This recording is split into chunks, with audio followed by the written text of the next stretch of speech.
और भूगोल बताना बेकार है, लेकिन पिछले लोकसभा के चुनाव में जिस तरह से फेल हुआ पूरा का पूरा अंदाज़ा, और करीब करीब सभी चैनलों का, तो उसकी वजह से आराम से हम तो छोड़िए, आम लोग, आम जनता तो इसे स्वीकार करने को तैयार नहीं। लोग मान रहे हैं एक तरफ सत्ता बल, बाहुबल, धन बल, जुगाड़ का बल, मीडिया का बल और सब विश्व गुरु का चमत्कार, ईवीएम का चमत्कार, चुनाव आयोग की मिलीभगत, इस सब को देख करके आशंकाएं चाहे कितनी भी मन में हो, लेकिन जनता ने वोट दिया है पुनः केजरीवाल को, उसके सहयोगी दलों को फिर से दिल्ली की सत्ता में आने के लिए। आपने जो इतना गिनवाया सर, इससे कहीं लोकतंत्र कमजोर होता नजर आता है आपको? लोकतंत्र ही जीतेगा। 8 तारीख को लोकतंत्र ही जीतेगा। लोकतंत्र को कमजोर करने के लिए लगातार तानाशाही विचार रखने वाली ताकतें अपने सारे हथकंडे अपना रही हैं। लेकिन क्या है कि कहते हैं गांव में लोग कि जो शैतानी ताकतें होती हैं वो बहुत तरह से विघ्न भी डालती हैं, लेकिन अंतोगत्वा वो परास्त भी होती हैं। तो दिल्ली, ये सही है कि पच नहीं पा रहा है, सत्ताधारी दल के लोगों को पच नहीं पा रहा, क्योंकि चिराग तले अंधेरा की जो कहावत है वो सही मानों में यही चरितार्थ होती है जो दिल्ली में है। एक तरफ भारत सरकार का तख्तो ताज दिल्ली में ही, और दूसरी तरफ दिल्ली के ऊपर हुकूमत केजरीवाल की पार्टी और उसके सहयोगी दलों की। तो ये पच तो नहीं पा रहा, लेकिन फैसला यही दिया है जनता ने, और यही जनता आने वाले दिनों में पूरे प्रदेश और देश में जहां भी चुनाव हो रहे हैं सब तंग आ चुका है। झूठ से, बेईमानी से, धोखेबाजी से, मनमानी लूट से, भ्रष्टाचार से, गिरती हुई कानून व्यवस्था की स्थिति से स्वीकार कर लिया है जरूर सरकारी संस्थाओं ने गुलामी की मानसिकता को। अब वो ये नहीं देखते कि संविधान की सौगंध लेके पद ग्रहण किया, और ये भी नहीं सोचते कि जिस पद पर पदासीन हैं हमें कानून को सर्वोपरि मान करके काम करना है। अब वो ये सोचते हैं कि सरकार से जुड़े हुए लोग जो आदेश कर दें वो कानून सम्मत न भी हो तो वो काम करना है। ये गुलामी की मानसिकता जो लाभ ले रहे हैं सत्ता का, उनकी है। आम जनता त्रस्त हो चुकी है। 85 रैंक पहुंच गया भारत के पासपोर्ट का। 86 रुपये से अधिक हमारी देश की मुद्रा, रुपये का मूल्य डॉलर के मुकाबले, इससे बदतर स्थिति कभी नहीं थी। महंगाई, बेरोजगारी, भ्रष्टाचार, झूठ, महाझूठ, काला धन लाएंगे, सपना हो गया। नाम भी नहीं लेते, शर्म आती है इन लोगों को। 2 करोड़ बेरोजगारों को रोजगार देंगे, अब शर्म आती है, इसकी चर्चा भी नहीं करते। बेटी पढ़ाओ और बेटी बचाओ का नारा देने वाले आए दिन, इतनी दरिंदगी तो कभी हुई नहीं, इतनी बलात्कार की घटनाएं और इतना अत्याचार, उसके बावजूद चिकने घड़े की तरह से। देश की 65% आबादी है किसान की। किसान हाय हाय कर रहा है। जिस देश के 65% किसान अपने भविष्य को लेकर चिंतित हैं, करोड़ों, अरबों, खरबों रुपए देश के बड़े बड़े पूंजीपतियों और कारपोरेट घराने के लोगों के, जो सत्ता के गलियानों में जिनकी पैठ है, उनके कर्ज माफ किए जाएंगे, और किसान बेचारा कर्ज के बोझ के नीचे दबा हुआ है, वो आत्महत्या करने पे मजबूर हो जा रहा। ऐसी विकट परिस्थितियां देश के सामने हैं। अब देखिए क्या क्या स्थिति बनती जा रही है। हम विश्व गुरु हैं, चीन घुसा जा रहा, हम उसको मानने को तैयार नहीं। वो जितना चला है हम यही कहेंगे कोई नहीं आया अंदर हमारे, तो आसानी से उसको तो सब कुछ हासिल होता जा रहा है। ये सारे हम बहुत मुद्दे बड़ा दोस्त मानते थे अपना, धरती का सबसे बड़ा दोस्त ट्रंप साहब को। चुनाव हुआ अमेरिका में, जीते ट्रंप अमेरिका में, बाजा बजाया गया हिंदुस्तान में, कीर्तन हुआ, उत्सव मनाया गया उनके विजय का, विजय उत्सव भारत में। और आज क्या हुआ है, किस तरह से जलील करके भारत के नागरिकों को हथकड़ी और बेड़ी और किस तरह से गुलामों की तरह से निकाल करके बाहर करने की बात दूसरे देशों को। आज आप मीडिया के लोग हैं, आज आप चिकनाई लाने के लिए कहते हैं कई देशों के ऐसे अप्रवासी भारतीय जो वहाँ अन्य प्रांतों के, जैसे भारत के लोग थे वैसे अन्य देशों के जो लोग थे अप्रवासी, उनको बाहर किया है। अरे उनको बाहर किया है तो बड़ी इज्जत के साथ उनकी सरकार अपने जहाज भेज के बुला ली। अब हमारी सरकार छाती फुला रही है कि हमारे डर की वजह से ट्रंप साहब अपने सेना के जवान से हमारे देश वालों को भेज दिया। हमारे देश, हमारा खर्चा भी नहीं लगा, हमें जहाज भी नहीं बेचना पड़ा। सोचने का एंगल ही अलग है। आप खुश हैं कि ट्रंप आपके डर की वजह से उन भारतवासियों को जिन्हें वो अप्रवासी भारतीय मानता है, उन्होंने वहां से आपके देश तक पहुंचा दिया। भले ही बेड़ी, अमानवीय परिस्थितियों में,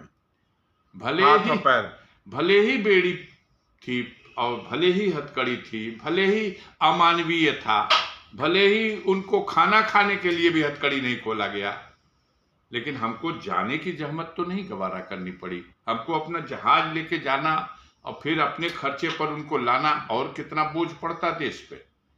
इसलिए बहुत से लोग हैं जो इस रास्ते को भी अपनी उपलब्धि मान लेंगे। पर 12 तारीख को प्रधानमंत्री जा रहे हैं, वहां पे क्या बात होगी? क्या करेंगे जी? 12 तारीख को जाके क्या करेंगे? जिस दिन शपथ ग्रहण हो रहा था उस दिन तो न्योता भी नहीं आया। उस न्योते को प्राप्त करने के लिए हमारे विदेश मंत्री हफ्तों बैठे रह गए अमेरिका में। हमारे देश से हमारी सरकार के कारिंदे तो गए वहां, निमंत्रण आया उन कारिंदों को जिनको हम दूध पिलाते हैं, लेकिन हमको नहीं। हम विश्व गुरु हैं, हम विश्व गुरु हैं और हमको बुलाया नहीं।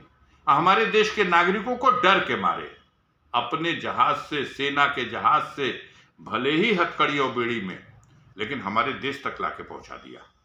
कई लोग कह रहे हैं कि उसकी गणना हो चुकी है, 20,000 से अधिक ऐसे भारतीय हैं। कई लोग कह रहे हैं कि ये 20,000 का मामला नहीं है, अमेरिका में 7 लाख लोग ऐसे हैं। हमने कई मीडिया खबरों को देखा, 7 लाख। उसमें एक बड़ी संख्या गुजराती लोगों की है। भाई गुजराती लोग हैं। अब गुजराती मॉडल जो वहां से आ गया है, अब यहाँ गुजराती मॉडल देखिएगा।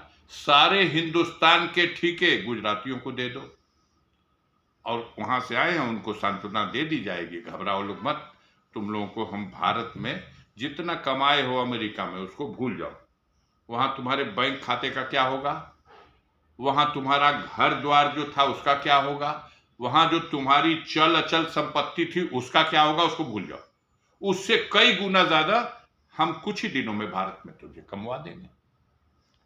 अमेरिका को अगर भेजना है, ब्रिटेन को अगर भेजना है, तो क्यों नहीं नीरव मोदी को भेज देता, क्यों नहीं ललित मोदी को भेज देता, क्यों नहीं मेहुल चौकसी को भेज देता है, क्यों नहीं विजय माल्या को भेज देता, जो भारत को लूट के चले गए। उनको तो अपने यहां रखे हुए हैं, और जो भारत के लोग क्या कसूर था उनका जो हथकड़ी और बेड़ी में भेजा गया भाई। लेकिन उस पर भी छाती फुलाने वाले कहेंगे हम लोगों को अपना जहाज नहीं भेजना पड़ा है, डर के मारे, हमारे विश्व गुरु की डर की वजह से अपने जहाज से अमेरिका ने भारत को पहुंचा दिया। अभी भारतीय जनता पार्टी दिल्ली का चुनाव जीती नहीं है, पर जो बीजेपी के प्रत्याशी हैं वो लगातार मुस्लिम समाज को लेकर गलत बयानबाजी कर रहे हैं, उसको कैसे देखते हैं? देखिए, एक समाज के लिए नहीं, ये पूरे देश के लिए लोग संकट बन चुके हैं।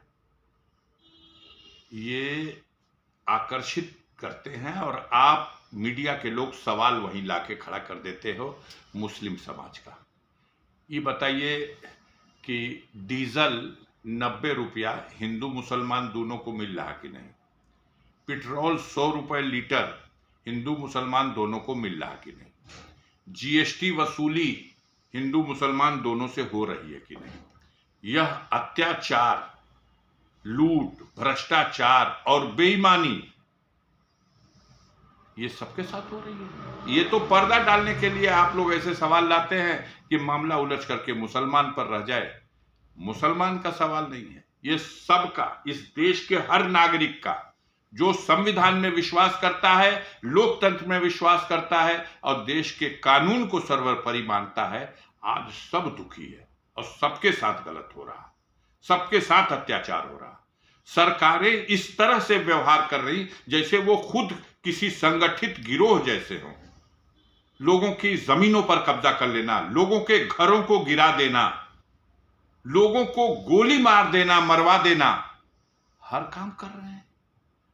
और वो उस पर भी ये डंका कि हम कानून व्यवस्था बना रहे हैं। ऐसे ही कानून व्यवस्था बनती है, ऐसे ही कानून व्यवस्था बनती है जिसको सर्वोच्च न्यायालय ने टिल डेथ आजीवन कारावास की सजा दी। वो सुभाष ठाकुर जेल में न रह कर 5 साल से जाकर के मोदी जी की कॉन्स्टिट्यूंसी बीएचयू में बैठ करके और सुख भोग रहा है एयर कंडीशन बंगले में। क्या हो रहा है? कैसी कानून व्यवस्था? शर्म आनी चाहिए इन लोगों को, जो लोग कहते हैं कि हम कानून व्यवस्था को पटरी पे ला दिए। आपने कानून व्यवस्था को रसातल में पहुंचा दिया। दाऊद इब्राहिम का को अक्यूज, और आप उसको पाल रहे हैं, दूध पिला रहे हैं। आप क्यों नहीं 195 ये इंटरनेशनल अंतरराज्यीय गैंग है ब्रजेश सिंह का, और इतने बड़े माफिया सरगना को कहां से इतनी सुरक्षा मिली हुई भाई? वाई कैटेगरी से ज्यादा सुरक्षा कर्मी उसके आगे पीछे दौड़ रहे हैं। दरोगा लोग और सीओ लोग सल्यूट करते करते थक जा रहे हैं। किसको नहीं दिखाई दे रहा? ये कौन सी कानून व्यवस्था है? एक आखिरी सवाल, पूरे कुंभ मेले में गंगा जमुनी तहजीब की बड़ा सुंदर तस्वीर दिखाई दी। मुस्लिम समाज के लोगों ने मस्जिदों को खोल दिया। हिंदू जो भक्त आए थे, जो श्रद्धालु आए थे, उनको ना सिर्फ सोने की व्यवस्था की बल्कि उनके खाने पीने और रहने की व्यवस्था की। इस गंगा जमुनी तहजीब को कितना पॉजिटिव रूप में आप देखते हैं? देखिए, देश में इस तहजीब को मानने वाले आज भी 90% लोग हैं। नफरत फैलाने वाले, दुराग्रह फैलाने वाले, इस तरह की कट्टर और नफरत वाली भावना रखने वाले 10% लोग से भी कम हैं।